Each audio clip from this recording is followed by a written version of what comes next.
That's a McBrown kunako fam puna oba no mo de ne ba kire ne mukura de ne Maxwell kura de nania like nani so wade because we show oba na de ne compare McBrown wa e kire say Maxwell onimukurom. My husband then said I should do it different.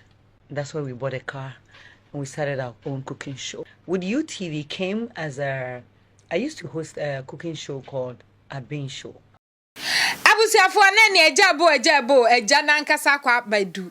Ai samwa munim ye sister ya de nyina na Ama McBrown woni ni ku Maxwell samwa ekoso ebiso moja awawe ebiso munya awawe. Ene de kakum yaje wono ankasa nanum. Ye sister ede nsam ni nyina beto ho.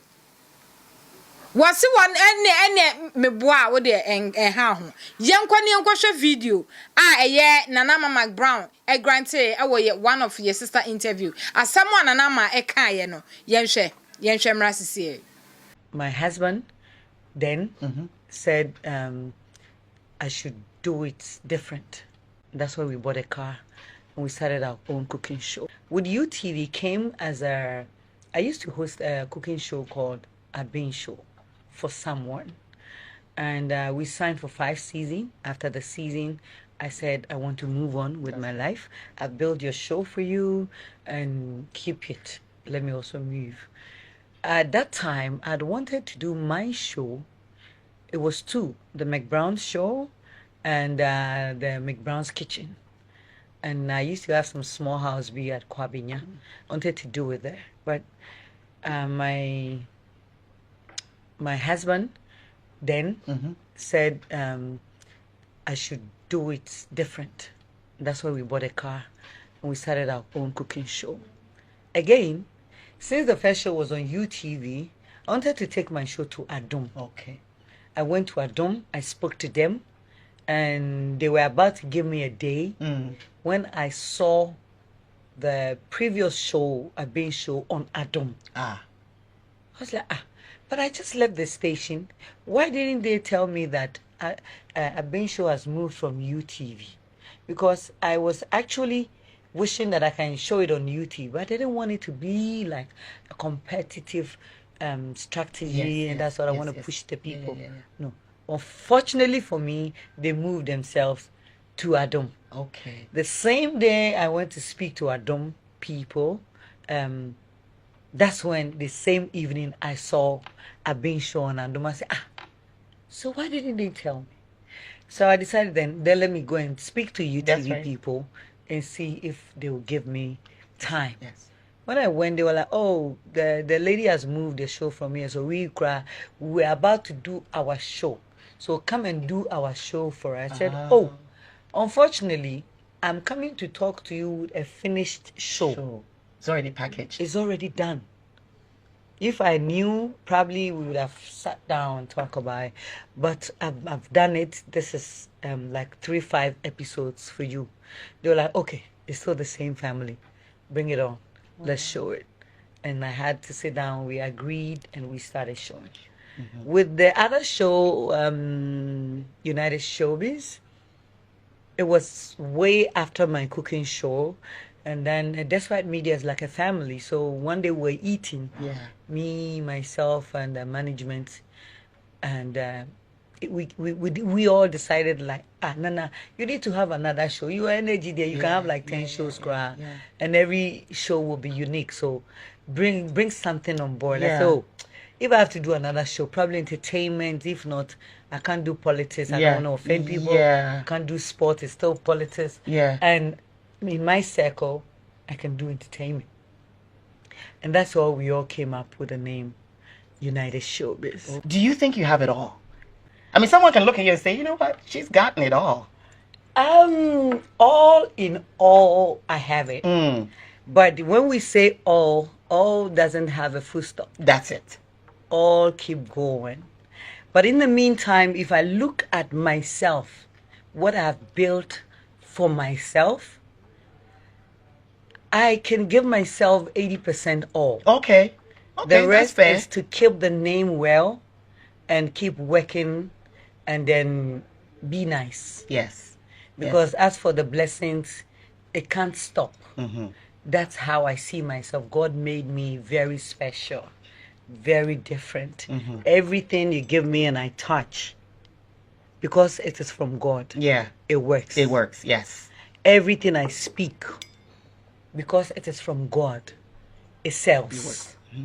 Everything, whoever I get involved with you, if you have a good heart, we are going to go like from here to the top together. So I feel like I have it all. Yeah. The rest is to protect what That's I've right. built. That's right. So far. Why am I saying I have it all? I have good health. I have good work. As a woman, at least I have a child. Yeah. I have my stable work. I have my family. I have buildings, as in properties. You've done well for yourself. I think I'm fine. Yeah. Yeah, I just pray for long life and good health and the work that I'm doing. And they say you can't do it all, Yeah. but at least I can maintain. Yes. That will keep me going. All right. So the other side of this question is there something that you thought, like I told you, my kids kind of didn't see mommy, right? But we're still close. So was there anything that you thought, or even you were busily pursuing your career, did you miss something, or you were able to do it all the same? Like with me, my kids, nannies took care of my kids. It wasn't me, you know. How many are there? They're three. The oldest is 25. But I barely saw her. She's in medical school now. But thank God, they all did well. But nannies took care of them. It wasn't me. Okay. You understand? So that one, I would say I wasn't present. I wasn't there for their games. None of that. Oh, okay. Was there anything that you said, oh, I wish, looking back, I had spent more time there when you were pursuing your career? Or because you had your child late? Not really. Not really like that. Because I had the chance to pursue my career, but I had this covenant with God that I don't want to give birth without marrying. Yes. I'd always say that God, me and my mom gave birth without having any traditional or anything, and I don't want to repeat that. I want to be married before I have a child. However, whilst building my career, Abusia for ye yo, another video sa pop up. Mesa eda nenu enso edi actual. Na answer na no, mo amukosha video no what in someone nana kai. Kane no. Enso obi kasa na okwana na se hu se na Ama McBrown se obuba yenso yete base pa. Enti na ne tin time awale no egu.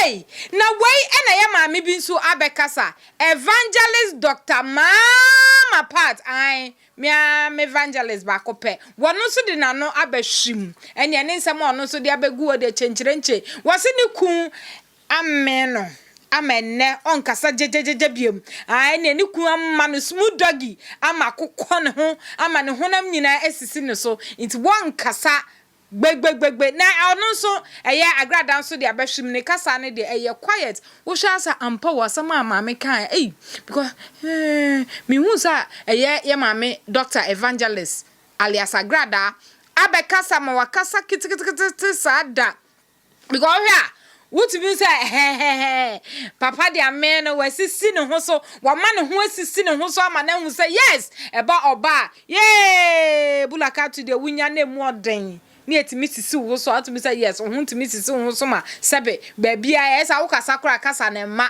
ye ma me video no de beba kohwe na ansa na ye beba kohwe video no ma yembra ye sister panin nana ama kamia koye say asa torobu ha wa ye ne ho adanko dadadwe eno de nam ewo media ne so asa obeye asa onye asa obeka asa onka bibisa me no say Iti we ni e kana yesi wo ne wo kwanja adan na wo ma out na wo mekasa na me amesimu se adan na wo ma out we fa ho eyo nini na wawe ntem asa oni ni kun maso ntem asem se waja awale o so nya awale o wo beka kire wa enu susi musan no opese wo meka nka wedding day nka we invite o wo ko bi na ma ni kun wedding day no I think say nipa birthday no say ahena na e wa ase wo pesa bu hu anka wa hu because adie no wan fa anye social media enye social media no ware ye inti sanso no bu wo ho a enye social media no ware no the same thing so na aware ni egu a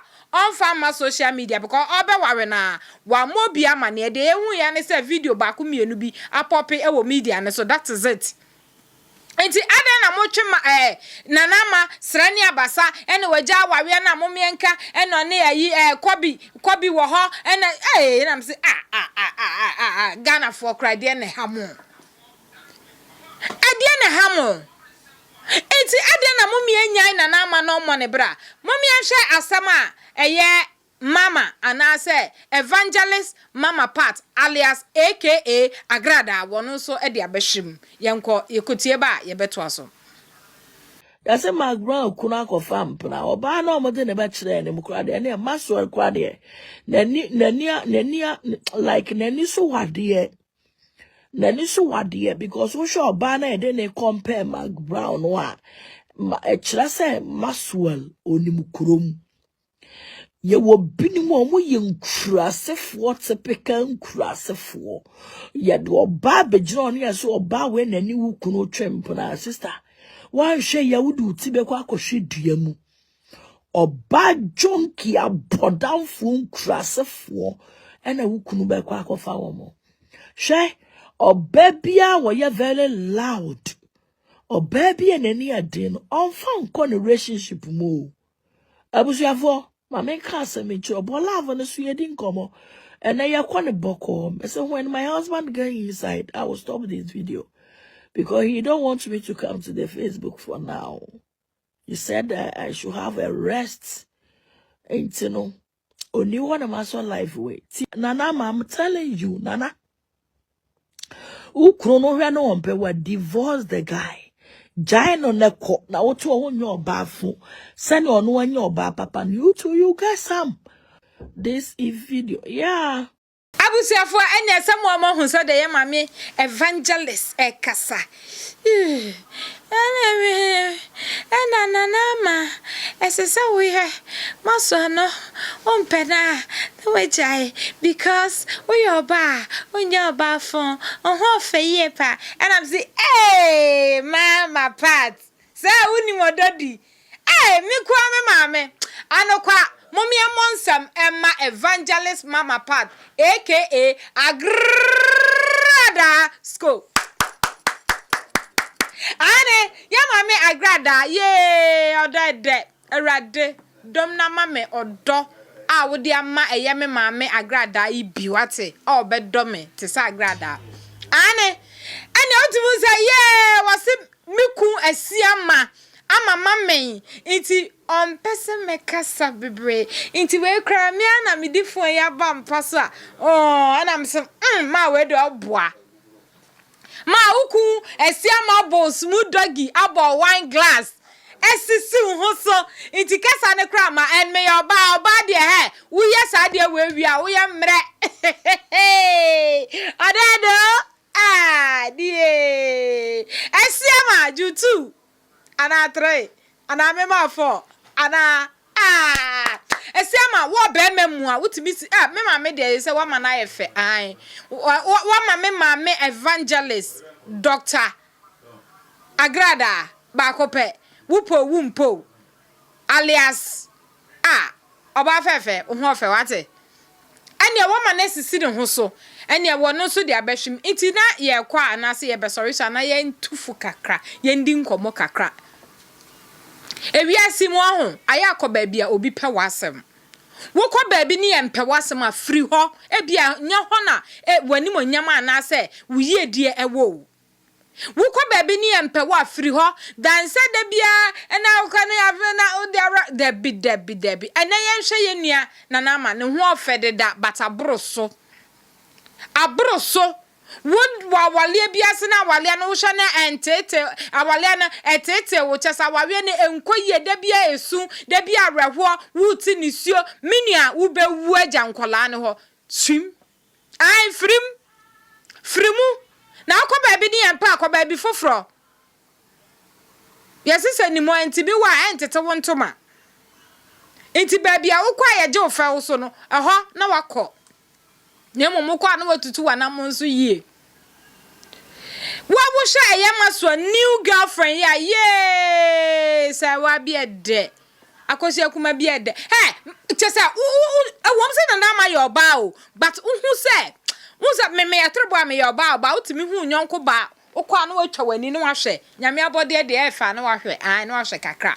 Enti abusia, hey, se na ma ni ku agya yo, se woni ni nku nya yo, eho de eyono ene ne nyankopon ntem asem, eyono ne na wawe ntem asem. Ti mumi anyai na ma no mo ne bra. Mumi anyai no mo ne bra na wabre. Ewiase mi ase di obre no die. Na ma eba no na ma bre. Enti mumi anya na bra bo ema no. Said the Ama evangelist mama part and so the beshi mono e kasa ya se uwa wa we biase but asam na ye mama part be kan me ne ya adwen e wo fa bi baby a make say me ne ya adwen ne say ye wo ba bi wo ho otibi ka say be ma na ho ofenti me de mi nyan no wo ba bro me kra seben kola ni intimate ho saa so wote awale na se wote aware biase na ye ma me bi saa na wo hwo ho ye na bema no so obebo bi saa one day da say untimi mpo nsori biem na fe nkola na wode nkola ni nti no ho na abehu se sa wonni hɔ a nkola no wada sa on be survive and on survive no ejina wa wo so enti mumie nyai se dia e bia bibia ye de nkola ni nti o ebeye o bibi ne oboa enye de bia na ebeye trobo ha mumie nsori ne yenso ye mpa bibi ma ye ho yenye bibi ma ye ho woni obema bi te na da bia wo bro wo de pan soli free ho man se be no wasi ama wo ana ka be na nti kanti ai sa wu aka ni mu na nu ne ebesie o ana wu a man se ni mu ana ne ebede da wa free mu e ma mo me ni na ho mo ma ye ni na ho wa we ase wa be be ma obete wasamase e na man no so mumu mema obabi wo wa na no kwakuro de chochiro de na no ya he wo gru ho obeja wa masabe wa hu at be say yes oba we de na no oya nkasa wo yes aba na wote sa na wo mbu ku asesa na wiase mu wa no kwa na wo nsan so akọ enti sa wo ye oba na wo mu ku a ene aware na so wote ho ya den because oba de yes bra wo ho ase e ma wo kunu Bema wusu do wo yire inti adenti na ema enidie asa ema ye fam sa de we ema momu do bema adie na ye bema ni momu sade no yenye o yemre ye ho ase wa we bu no rather ye momu yenye momu pese ye no inti sa wo pese wo no bema no ebeden momu ye hwa sa de no uwa wawe biase a oba fa anidie ema wukunu moma yemmu yekunu wana wo se be ma no wo pe no enti sa wo pe na ene woni sika no ntwere se isa wo ya na tantan ade ema ni bebre nso wo ho a wo bu oskase wo mukunu a wo mfo mukunya hwe in the name of omusika and omude omho atoso because they feel omo se omo wo sika sen be ma no nti omo mfa nidie ma be ma oba de wote se esa hu se sika wa taban etu nti se na wanya sika na wo si because of sika nti wo mu be ma so de obechira wa gahye be ma betimi ne wannam ne wakata nani baako no wane wonnam because of sika no na obo ne ho bai no ye kakra na nya meye na dum no pagya ne sisimpie so a eho na wo beto pinga eho no betrew enti wo ye oba se wonya sika si wukunu a bra wo ho ase na obema nso kwa wale pa eye enye oba nkwa na kwa wale pa eye bema nso nya bia eye se de ye maame eye yenhwe ye maame evangelist mama part wo sho ne kun eye ye papa esiama efe keke ai o ma wawe yemfa nya mfato ho esuade ni ensuade ewom nti wo ye oba na wo kwa wawe a wo nso pa bibiye oba dia me de den ka me be kasa oba sanka wo kwa wawe na wonni bibia wonni sika bia na wonni shop bia na wonni bibia nke kwa wawe no because awawe anything can happen awawe bibia betimi asi awawe mu ene eya wo de ochira bia be yo bi de nti se ene na bia wo ku wo sika na ochira bi sika ne sa mo be den nti oba pa bibi yansa wakwa wale mu wonsu kita wo small capital bi ansa na abekwa wawe mu awakọ enya bibia na ebe depend for bema bibia kwaje papa bibia kwa me papa bibia kwasi papa bibia we papa wo yes akra wawe no enche na hi oba de bema yi kakra na so de kakra soso na ye kama obuo wom enya bibia nchi oba bi ho timi bisa nchi nyina na wo ba oba we adan eye de momi enhwe ye hu yie ni yese yakwa awawe ne yade a ne kwan awa awawe enya children awawe se wo so kwa awawe ese hu se awawe no yase ne kwan awa nti wonya ready enko so wonya ready awawe na ha ho ne nko anu ti ene aha na bre ema me kwan na me digimade ni nyina esi efa eye yes sister oba fefe na Ama McBrown ne nsamo a wode beto ye yesua de wom wonso minim se ubesua de wom na asamba kwa na Ama ya ye me de pa ene se onyo boy ye lazy or trying the possible best obeye bibi ama ne ho because so shase na ebia woye kwadro na UTV said de ebia eniema nkoye no de ne nsa hye ne dem refemu a sika esa o wo sika dan makura ese de mo na wuyi you know esa hu se timisa inti watufo momi ensua na emma yemma yensa enya bibi yemfa yensa nya bibi wo ye adwuma na nkoso a stop na ko bi nsu nkoso a stop na ko mesi awodo anya me be kire ne to awodo a nya me be yi woso no wo de e de ama na wo kasa oh adwuma we mi jaye nya ye mi sister obetra ho atena se omo hya ase e be ye na oda so te wo na am inti said na Ama 2 yefo no adwuma we wo fa we no oduru ho no so no adan na o se adwuma we nkua da bi ye we nso ka ho entertainment no so okay se ne amoteye inti ade ben video ye hwe ye adisuade ben ena wasua firi mu mostly man titiri because ama ya de ye ya oba ni sika kakra bi ana sabe ni kokoo no ena ehuna amane iti mumi ensua de emfirim said ya wonso wasua de me mayimi de afirim na wonso ede na usua